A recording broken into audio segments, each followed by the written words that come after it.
अजीज दोस्तों, अस्सलाम वालेकुम, नमस्ते, सत श्री अकाल, जय जनेंद्र, गुड आफ्टरनून।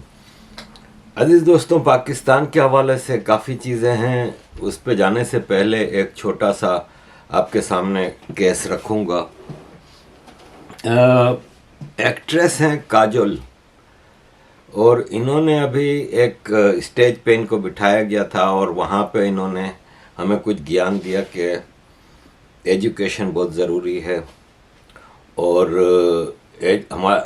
उन्होंने ये कहा था कि मेरे कुछ पॉलिटिकल लीडर्स हैं भारत के, बहुत सारे, जिनके पास कोई एजुकेशन नहीं है और उनका कोई व्यू पॉइंट नहीं है।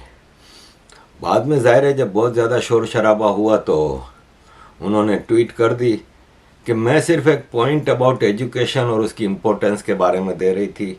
मेरी इंटेंशन कभी भी किसी पॉलिटिकल लीडर को मलाइन करने की नहीं थी। और हमारे पास काफ़ी ग्रेट लीडर्स भी हैं जो कि इस कंट्री को करेक्ट पाथ पे लेके जा रहे हैं। अब देखें, पहले जहाँ तक बात है ना कि इन्होंने क्या कहा, तो इन्होंने कोई गलत बात तो नहीं की ना, किसी की तरफ पॉइंट तो नहीं किया ना कि कौन से लीडर की बात कर रहे हैं। इतना बड़ा भारत है, इतनी सारी स्टेट्स हैं, मुख्तलिफ स्टेट्स में मुख्तलिफ लोग रूल कर रहे हैं, रूल करते आए हैं। और उस पर ख़ास तौर पे बीजेपी के कुछ लोगों ने ज़्यादा रिएक्शन दिया। तो हर चीज़ पे इतना रिएक्शन भी नहीं देना चाहिए, ठीक है। जहाँ ज़रूरत है वहाँ पे बहुत ज़्यादा रिएक्शन देना चाहिए, जहाँ ज़रूरत नहीं है वहाँ पे नहीं देना चाहिए। रही बात काजोल की, तो देखिए, मैं जब बेल्जियम में रहता था ना, तो 97 में मैंने पहली बार एक एशियन चैनल अपने टीवी पे लगाया। वहाँ पे इस बेल्जियम में उस वक्त इतनी फैसिलिटीज़ नहीं थी एशियन चैनल की, तो मुझे फिर एक चांस मिला कि जी टीवी लग सकता है, तो मैंने जी टीवी लगाया था। तो उस पर काजोल की एक फ़िल्म आ रही थी। उस वक्त तक मैं काजोल को जानता भी नहीं था, क्योंकि वीडियो कैसेट पे फिल्में देख लेते थे थोड़ी बहुत। तो काजोल की एक फ़िल्म सपने आ रही थी, उसका ट्रेलर बार बार आ रहा था। तो आई हैड ए क्रश, मुझे बहुत पसंद आई, ठीक है। इसके बाद कुछ कुछ होता है वगैरह, कुछ फिल्में देखी, अच्छी लगी, लेकिन बाद में क्योंकि हर फिल्म में सेम एक्टिंग होती, सेम फेस एक्सप्रेशन, सेम ये, फिर आउट स्पोकन बहुत ज़्यादा है, अपने आप को बहुत कुछ समझती है, तो मैं कभी काजोल का फ़ैन नहीं रहा। लेकिन बहरहाल इनकी बात को सीरियसली लेने की इसलिए भी ज़रूरत नहीं है कि हमारे यहाँ मसला ये है कि जो सेलिब्रिटी होते हैं ना, फिल्म लाइन के, क्रिकेट के, वो सेलिब्रिटी बनने के बाद वो समझते हैं कि उनके पास पूरी दुनिया का ज्ञान है, और वो हर इशू पे जो कि इनका नहीं बनता उस पे भी। अब एक मिसाल है, काजोल टाइप के जो डायनास्टिक एक्टर्स हैं, उनकी एजुकेशन क्या होती है? मसला ये है कि हमारे यहाँ फर बहुत ज़बरदस्त इंग्लिश कोई बोलता है ना, तो हम समझते हैं कि उसकी ज़बरदस्त इंग्लिश है। लेकिन फ्रांस के लोग तो इंग्लिश नहीं बोलते, हाईली एजुकेटेड लोग होते हैं, सारे तो इंग्लिश नहीं बोलते, बहुत कम इंग्लिश बोलते हैं। ख़ासतौर पे मैं जब 90 में आया था, बेल्जियम, फ्रांस, जर्मनी, मुझे लैंग्वेज की बहुत प्रॉब्लम होती थी क्योंकि इंग्लिश को बोलता ही नहीं था। तो इसका मतलब ये है कि वो अनएजुकेटेड है। चाइना में कौन इंग्लिश बोलता है, लेकिन हाईली एजुकेटेड लोग हैं। स्पेन में एक भी कोई इंग्लिश नहीं बोलता, लेकिन हाईली एजुकेटेड लोग रहते हैं। हमारे यहाँ इंडिया पाकिस्तान में बस इंग्लिश बोलते हो ना, तो आपसे बड़ा एजुकेटेड कोई नहीं है, तो इनको इंग्लिश सिखाई जाती है भाई। ये स्विट्ज़रलैंड और इधर उधर हम स्कूलों में, बोर्डिंग स्कूलों में, माँ बाप तो एक्टिंग में लगे होते हैं ना भाई। जैसे अमिताभ बच्चन और जिया बहादुरी, तो इनके बच्चे स्विट्ज़रलैंड की बोर्डिंग स्कूलों में पढ़े, कपूर ख़ानदान के सारे बच्चे। फिर जब कॉलेज लेवल पे आते हैं तो वो एक्टिंग के उसमें जाते हैं, परफॉर्मिंग आर्ट और एक्टिंग की कॉलेज और यूनिवर्सिटी जाते हैं। इसका मतलब ये थोड़ी है कि वो एजुकेटेड हैं, वो एक पर्टिकुलर फील्ड के वो हैं। एक भी आपको एक्टर का बच्चा टेक्नोलॉजी लाइन में, मैनेजमेंट की लाइन में नहीं जाएगा। इसी तरह अंबानी ख़ानदान के जो बच्चे हैं, वो कोई परफॉर्मिंग आर्ट और एक्टिंग के उसमें क्लास में नहीं जाते, वो बिजनेस मैनेजमेंट और उन, तो सबका अपना अपना एक फील्ड होता है। लेकिन ये एक्टर्स की जो एजुकेशन है वो कोई ज्ञान वाली एजुकेशन नहीं होती। इनको घोड़ा चलाना, स्विमिंग करना, छलांगे मारना, एक्टिंग किस तरह करनी, ये सब सिखाई जाती है। बाकी इंग्लिश, हिंदी, जो कि इनको पता है कि इनको आगे फिल्मों में जाना है। अब आपने ऐसे कई एक्टर्स और कई क्रिकेटर्स देखे होंगे, नाम लेके मैं किसी को ऑफेंड नहीं करना चाह रहा, जो दिवाली आती है तो क्या कहते हैं, पटाखे नहीं फोड़ो, जानवर डरता है, जानवर, माहौल ख़राब होता है, फलान ढुमकान। लेकिन उस दिवाली में जितना माहौल पटाखों से ख़राब होता है, उससे ज़्यादा तो आईपीएल के हर मैच के बाद फायरवर्क में होता है। उस पर नहीं बोलेंगे। इसी तरह बकरा ईद आती है तो यही ज्ञानी सेलिब्रिटीज़ हमें बिरयानी की पिक्चर दिखा रहे होते हैं। I love Bakra Eid because we have good chicken biryani, lamb biryani, टिक्के होते हैं, ये होते हैं, लैम टिक्का होता है, चिकन टिक्का होता है। तो इनका वो ज्ञान, जानवर डरते हैं और माहौल ख़राब होता है वो, तो ये सब चीज़ें हैं, इनकी बातों को ज़्यादा सीरियसली लेने का नहीं होता। अगर कोई भी आके बोल देता है, अब उनको स्टेज पे बिठा के आप एक्टिंग के बारे में पूछो, हॉलीवुड में क्या होता है, बॉलीवुड में क्या होता है, लॉलीवुड में क्या होता है, टॉलीवुड में क्या होता है, ये बातें करें। उनसे सवाल ज्ञान के किए जा रहे हैं, टका ज्ञान का इनको पता नहीं होता। Education is a vast field. आप लाइफ के बारे में, पॉलिटिक्स के बारे में हर आदमी थोड़ी बोल सकता है भाई। तो ये है कि मैं समझता हूँ, अब मेरी एजुकेशन क्या है, सिंपल ग्रेजुएट, वो भी 1984। आज के ज़माने में उसकी औकात मैट्रिक से भी कम है। एक मिडिल क्लास मुझसे ज़्यादा एजुकेटेड है, लेकिन हमारे पास जो हमारा फील्ड है ह्यूमन राइट्स का, साउथ एशियन पॉलिटिक्स का, ग्लोबल पॉलिटिक्स का, वो अनुभव से आया है, एजुकेशन से नहीं आया है।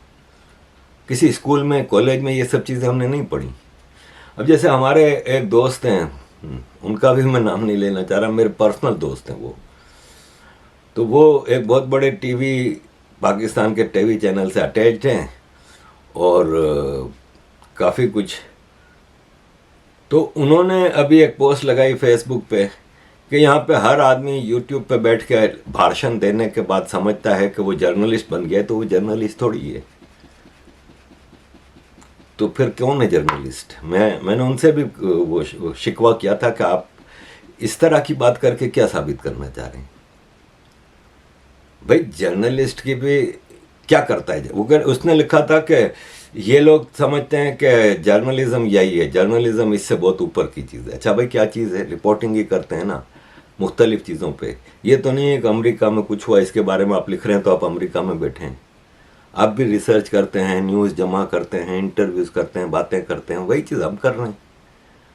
हम भी तो 1994 से लगे हुए ना। हाँ, मैं आजकल के यूट्यूबर मैंने ऐसे कई देखे हैं जो रिएक्शन वीडियो बना रहे हैं, मेरी वीडियो लगा दी, अब इस पर रिएक्शन दे रहे हैं, माल आ रहा है भाई, ठीक है। ऐसे कई हैं, मतलब मैं अब नाम लेता हूँ तो फिर आप वो, पर ना ऐसे पाकिस्तानी यूट्यूबर हैं जिनके लाखों सब्सक्राइबर हो गए हैं। उनकी जर्नलिज्म का लेवल क्या है? सुबह से ढूंढना शुरू करते हैं किसका इंटरव्यू करें, इसका इंटरव्यू, ये वो इंटरव्यू करते हैं, व्यू बना लेते हैं। इनका अपना पॉइंट ऑफ व्यू तो कोई ख़ास होता नहीं है। लेकिन हमारी तो अपनी एक 29 साल का सफ़र है यूनाइटेड नेशंस के साथ जुड़े रहने का। मतलब हम इंटरनेशनल पॉलिटिक्स, ख़ास तौर पे साउथ एशियन पॉलिटिक्स को स्टडी कर रहे हैं 29 साल से। लेकिन इसका मतलब ये नहीं है कि मैं कह रहा हूँ मैं ज्ञानी हूँ। हाँ, मेरे फील्ड की चीज़ें मुझे काफ़ी हद तक पता है जिसमें मैं बात करता हूँ, लेकिन फिर भी मैं लंबी चौड़ी रिसर्च करके कंफर्म करके ऑथेंटिक चीज़ लाता हूँ। तो काजल को कोई ज्ञानी ना समझे भाई, उसने बात कह दी कि ठीक है यार, एक्ट्रेस की बेटी है, फिल्मी ख़ानदान में पली बड़ी है, ये अभी पैदा भी नहीं हुई थी तो इसकी माँ शूटिंग पे अम्पाला कार में जाती थी। उस वक्त अम्पाला कार एक स्टेटस की निशानी थी। आजकल क्या एसयूवी और पता नहीं क्या क्या गाड़ियाँ आ गई हैं, बीएमडब्ल्यू और मर्सिडीज। उस वक्त अम्पाला कार एक स्टेटस की निशानी थी। वो अम्पाला कार में जाती थी, वो बड़े ख़ानदान की है। इंग्लिश सीख ली, एक्टिंग की कोर्स कर लिया, अब ज्ञानी बन गई। तो मेरे अपने बीजेपी के दोस्तों से ये रिक्वेस्ट है कि इसको ज़्यादा सीरियसली ना लिया करें।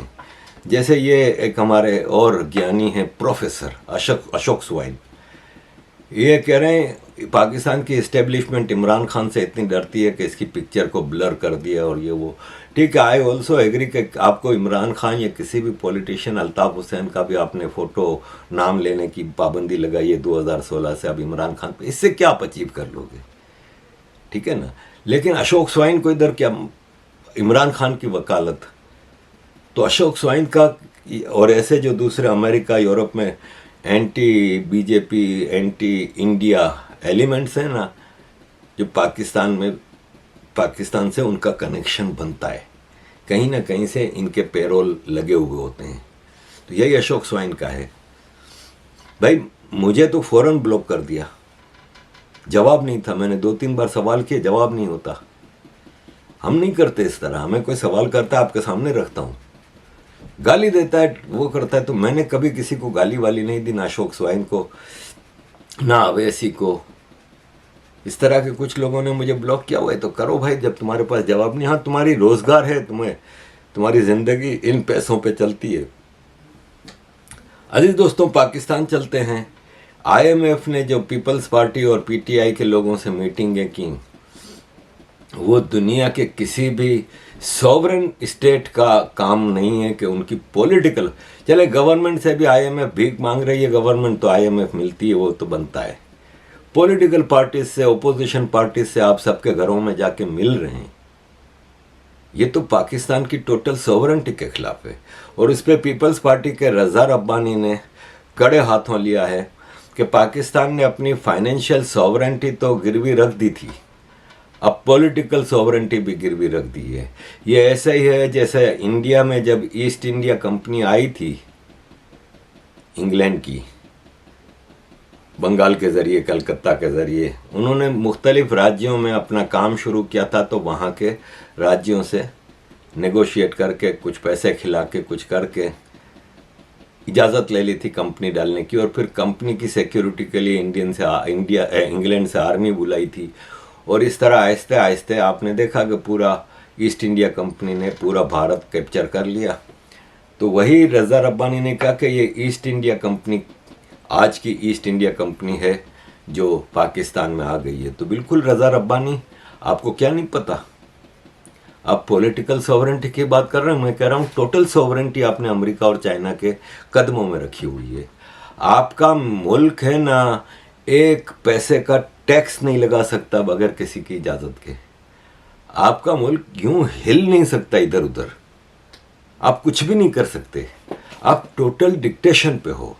पाकिस्तान टोटल डिक्टेशन पे आ गया है। पाकिस्तान कुछ प्रोड्यूस नहीं करता, पाकिस्तान इंटरनेशनल पावर्स का गुलाम है, उनके कहने पे प्रोड्यूस करता है।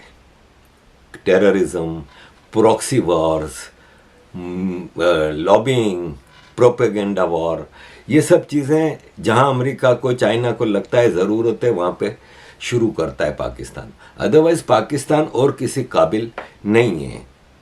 पाकिस्तान इस वक्त फ्रांस के मुसलमानों के लिए तड़प रहा है। फ्रांस के मुसलमानों ने जो फ्रांस का हाल किया है, उस पर इनको गम नहीं है। अगर इतने हिंदू लड़कियां पाकिस्तान में कन्वर्ट हो रही हैं, अगर हिंदुओं ने, पाकिस्तान के हिंदुओं ने आग लगानी शुरू कर दी जैसे फ्रांस में आग लगाई थी, तो आप क्या करोगे? आपने तो मैदान के मैदान लाशों से भर देने हैं। आपकी औकात हम जानते हैं। ये देखें, ये बेचारा एक हिंदू लड़का है, इसकी विपता सुने आप। लोगों को अगवा किया जाता है, डकैतियों की वारदातें रोज़ बरोज़। क्या आप लोग अक़लियतों को जो तहफ़्ज़ात हैं वो फ़राहम नहीं हो रहे? जी, आपसे भी ये तो डिक्लेयर आप भी देख रहे हो, कोई छिपी बात नहीं है इसमें। कोई भी तहफ़्फ़ुज़ात हमें नहीं दिए जा रहे। पहले तो रोड पे हम नहीं घूम सकते थे, फिर ठीक है शहर में नहीं घूम पा रहे थे, अब तो घर में भी चैन से नहीं बैठ पा रहे। घर में भी अपनी माओं की गोदों से बच्चे छीने जा रहे हैं। आप देख रहे हो, सारे न्यूज़ दिखा रहे हैं। मतलब फिर हम कहाँ जाएं?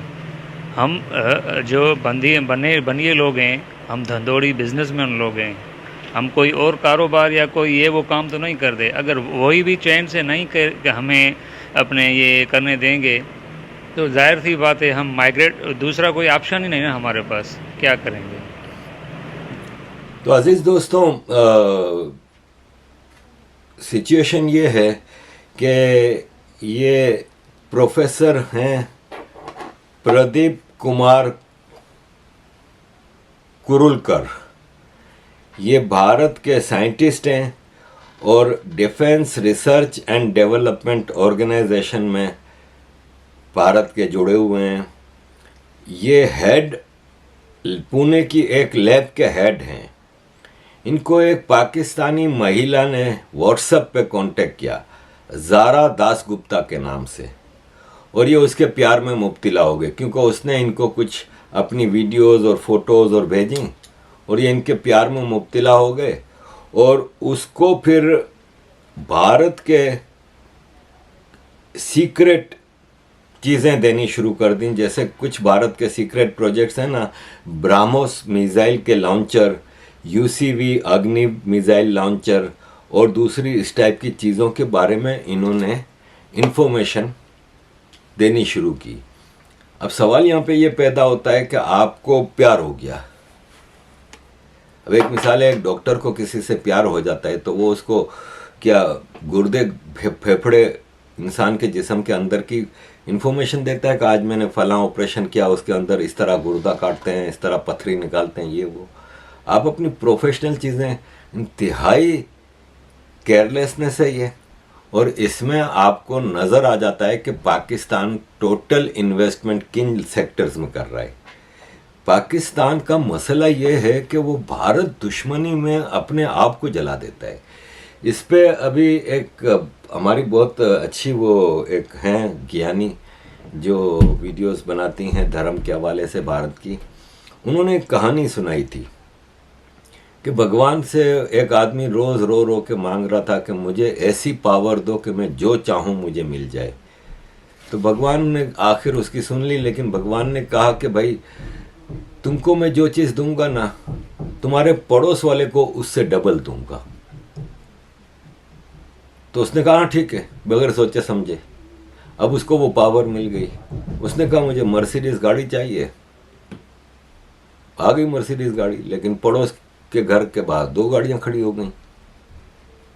इसने कहा मुझे महल चाहिए, पड़ोस वाले को 2 महल मिल गए।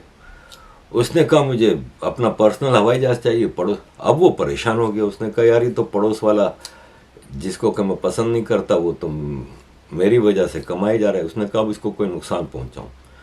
तो उसने कहा भगवान मेरा एक हाथ टूट जाए। तो इसका हाथ टूट गया, पड़ोस वाले के दोनों हाथ टूट गए। तो ये है कि उसने कहा मेरी एक आँख फूट जाए, पड़ोस वाले की दोनों आँख फूट गई। तो इंसान है ना, वो जो जो जितना उसको मिलता है ना वो उससे खुश नहीं होता, दूसरों का ज़्यादा देख के बहुत दुखी होता है। तो पाकिस्तान का भी यही हाल है कि पाकिस्तान बजाय इसके कि अपनी प्रोग्रेस जो कि अच्छी खासी थी 50-60s में, पाकिस्तान बहुत अच्छे रास्ते पे चल रहा था इंडस्ट्रियल, उस हवाले से कह रहा हूँ। बाकी तो भारत दुश्मनी तो शुरू से थी, लेकिन फिर उस भारत दुश्मनी और इस्लाम की आड़ में अफगान वार और ये वो तबाही के रास्ते पे चला गया। आज पैसा है नहीं, लेकिन खालिस्तानियों की मूवमेंट चलानी है। भारत में मुसलमानों कम्युनल लीडर्स के घर भरने पैसे से।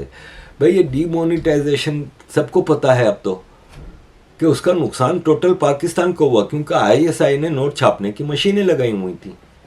वो भारत के नोट कहाँ दे रहा था, नकली नोट इन्हीं पॉलिटिशियंस को, इन्हीं लोगों को दे रहा था। भाई डीमोनिटाइजेशन पे फारूक अब्दुल्ला का रोना धोना, महबूबा मुफ्ती का रोना धोना, ऐसे अवैसियों का और दूसरों का रोना धोना क्यों था? मसला ये था कि कमरे के कमरे भरे हुए थे नोटों से, वो हो गई फारिग। अब उसको ठिकाने लगाना भी एक मसला था कि पकड़े जाते तो साबित कहाँ से करते कि कहाँ से आया। तो ये पाकिस्तान कर रहा है। आज भी पाकिस्तान के पास अपने लोगों को खिलाने का पैसा नहीं, इन कम्युनल लीडर्स को भारत में पैसे दे रहा है, खालिस्तानियों को कर रहा है, खालिस्तानियों की इंटरनेशनल रैलियां निकाल रहा है। आप समझते हैं ये खालिस्तानी गुंडे मवाली ये अपनी जेब से खर्चा कर रहे हैं? इनको अलग देश सिखों के लिए चाहिए। सिखों को मसला ही नहीं है भारत में कोई। मैंने तो आज तक एक खबर नहीं देखी। हम अक्सर खबर देख लेते हैं कि फला अपर क्लास ने दलित के ऊपर पेशाब कर दी, फला कर दिया, फला मुसलमान ने हिंदू को हिंदू। सिखों का तो कभी सुना ही नहीं है कुछ। सिखों के तो जो रिलीजियस फेस्टिवल्स हैं वो सरकारी तौर पे मनाए जाते हैं। सिखों का तो कभी सुना ही नहीं है कि कोई ऐसा मसला हुआ हो। लेकिन ये जो खालिस्तानी है ये सिखों के लिए थोड़ी कर रहे हैं। अब ये जो ड्रग्स स्मगलिंग है इनकी, कनाडा में कितने पकड़े गए हैं। फिर गैंग वॉर कौन करता है? क्रिमिनल करते हैं। क्यों करते हैं? माल बनाने के लिए। वो खालिस्तानी पाकिस्तानी पैसों के बैग पे पंजाब में, भारत में गैंग वॉर करवा रहे हैं। ड्रग्स स्मगलिंग इनका सबसे बड़ा बिजनेस है। कई पकड़े गए हैं केसेस। अब मैं आपके सामने एक एक केस के ऊपर डिस्कस करूंगा, आप बोर हो जाओगे। बेशुमार केसेस आपको गूगल पे मिल जाएंगे। फिर पाकिस्तान पंजाब में ड्रोन के जरिए कितने ड्रग्स भेज रहा है, हथियार भेज रहा है। अभी परसों लाहौर से एक ड्रोन, लाहौर से नहीं, पंजाब के लाहौर से थोड़ा दूर से उड़ा।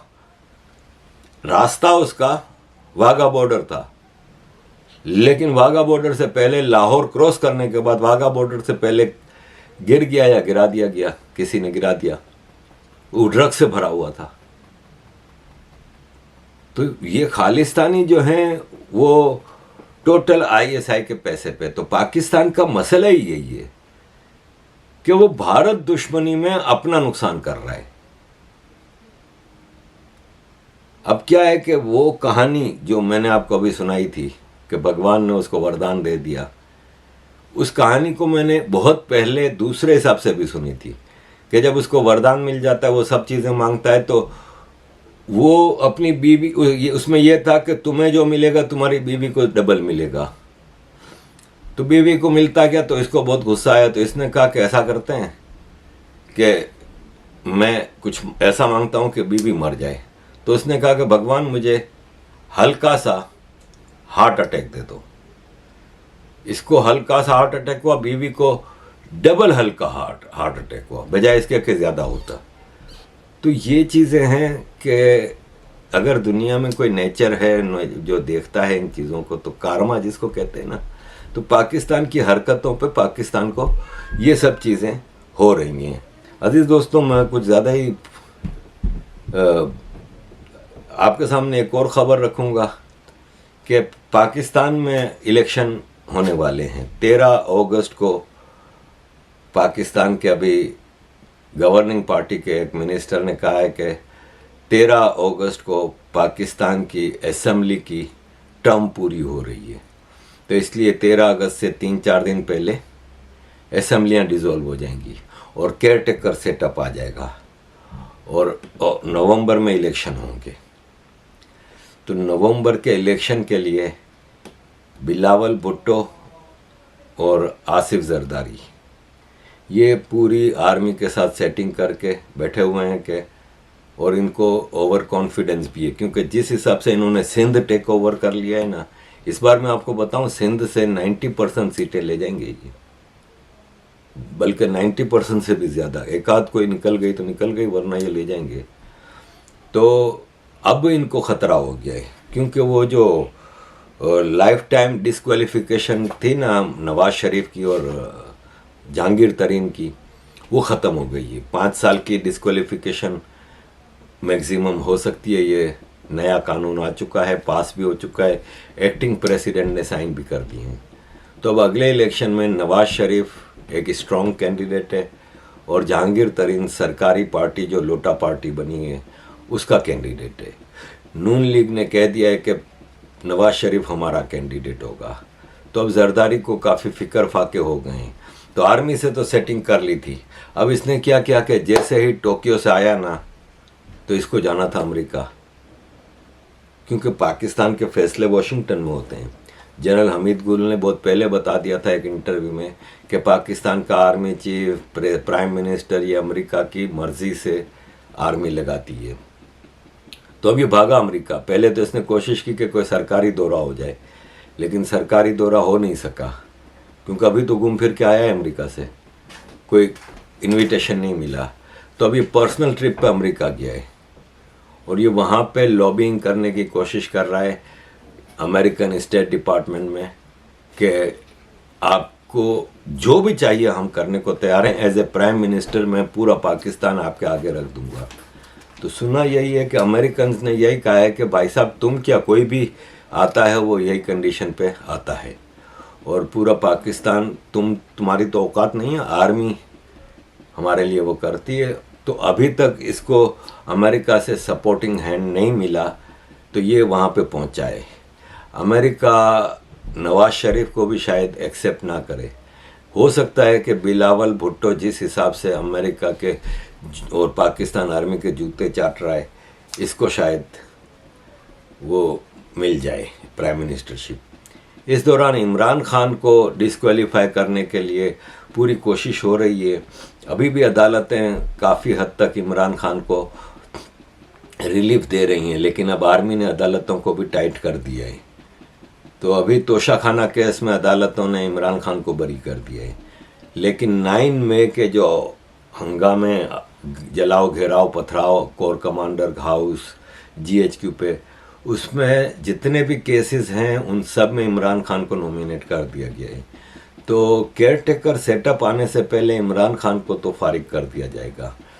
और इमरान खान का अपना भी मेंटल स्टेटस इतना ख़राब हो चुका है क्योंकि इसको डर, वो एक ही बात का डर है कि मुझे कोई मार देगा, मुझे कोई मार देगा। हालांकि साबित हो गया था इसके मेडिकल टेस्ट से कि इसको कोई गोली नहीं लगी थी, कोई कुछ नहीं। अभी भी अदालत में जाता है तो सर पे बाल्टी पहन के जाता है। इतना डरपोक तो मैंने मैनकाइंड हिस्ट्री में कोई लीडर नहीं देखा कि सद्दाम हुसैन के पीछे पूरी अमेरिकन फोर्सेस थीं, लेकिन वो इस तरह तो बाल्टियाँ पहन के, और ये तो अपने मजाक मनवा रहा है। तो इसका मेंटल स्टेटस ज़रा देख लें। 3 नवंबर को मेरे ऊपर जो वज़ीराबाद में वारदात थी, उससे पहले मेरा हेलीकॉप्टर आ रहा था, बड़ा हेलीकॉप्टर था। हम DI खान पख्तूनख्वा उधर से आ रहे थे वापस से रिलीफ देने के लिए, वो जब सैलाब आया हुआ था। उसके अंदर पेट्रोल मिक्स किया गया। वो हेलीकॉप्टर बचते बचते बचते, वहाँ सारा पहाड़ी इलाके में वो बड़ा हेलीकॉप्टर था, लैंड ही नहीं कर सकता था। वो अल्लाह का करम है कि वो बचते बचते एक जो भी पहली जगह मिली उसके आके उसने पोटवार उतर गया। फिर एक तो अजीज दोस्तों, इसके बाद भी मेरे पास कई वीडियोज़ हैं, अब मैं आपको सारी कहाँ से दिखाऊंगा। एक वीडियो में कह रहा है कि मेरे हेलीकॉप्टर पे रॉकेट लॉन्चर से हमला हुआ था। एक में कह रहा है कि मैं हेलीकॉप्टर में जा रहा था, मेरे पे गोलियां चलाई गई। और आजकल तो सोशल मीडिया, हर आदमी के पास कैमरा है यार, हर आदमी की जेब में कैमरा रखा हुआ है और तैयार बैठा होता है वीडियो बनाने के लिए, लेकिन कहीं कोई चीज़ का सबूत नहीं। अभी इसको अदालतों ने बुलाया था ना, तुम्हारे पास कोई सबूत है? तुमने जनरल, कौन सा जनरल था जिसको ये डर्टी हैरी कहता है, तुमने डिप्टी ISI का जो डिप्टी था फैसल, जनरल फैसल, तुम्हारे पास कोई सबूत है? नहीं, सबूत तो नहीं है। तो ऐसे तुम हर चीज़ बोले जा रहे हो। तो अजीज़ दोस्तों, पाकिस्तान का ये हाल है। बाकी और मेरे पास कुछ स्टोरीज हैं, वो नेक्स्ट वीडियो में। थैंक यू वेरी मच अजीज़ दोस्तों for all your support. Kindly keep supporting.